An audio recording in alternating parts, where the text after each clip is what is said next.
മൂന്നാറിലെത്തിയുള്ള അവസ്ഥ. മൂന്നാറിൽ വിനോദസഞ്ചാരികൾക്ക് വീണ്ടും മർദ്ദനം. വിനോദസഞ്ചാരികൾക്ക് നേരെ വീണ്ടും ആക്രമണം. சாலையோர வியாபாரிகள் ஜீப் ஓட்டுநர்கள் தாக்கிய சம்பவம் பரபரப்பை ஏற்படுத்தியுள்ளது. കംപ്ലൈന്റുമായിട്ട് മുന്നോട്ട് പോകാൻ ഒന്നിന്റെ പേരിലും പിന്മാറാൻ താല്പര്യപ്പെടുന്നില്ല.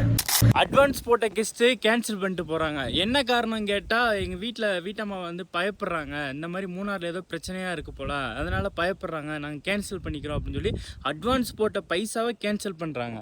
കൊടുക്കുന്നുണ്ടെങ്കിൽ ഞങ്ങൾ മുല്ലപ്പെരിയാർ പൊട്ടിക്കുമെന്ന്. നമ്മൾ ഇന്ത്യയിലാണ് ജീവിക്കുന്നത്. തമിഴരെന്നില്ല, മലയാളികളെന്നില്ല, തെലുങ്കരെന്നില്ല, കന്നഡ അങ്ങനെ ഒന്നുമില്ല. എല്ലാവരും മനുഷ്യർ തന്നെയാണ്. எந்த ஒரு முட்டாளுமே வந்துட்டு வீட்டில் இருக்க பூஜாரியை வந்துட்டு சொந்த காசு போட்டு வந்துட்டு இடிக்க சொல்ல மாட்டான். ஒரு வாரத்துக்கு முன்னாடி கொம்பன் பஸ் ஒரு வாரமாக மூணாரில் தான் இருந்துச்சு. மூணாரில் உள்ளவங்க எல்லாருக்குள்ள ஸ்டோரியும் வந்துட்டு கொம்பன் பஸ் தான். அவ்வளோ ஒரு ஸ்நேகம் இருக்குது எங்களுக்கு பஸ்ஸு மேலே.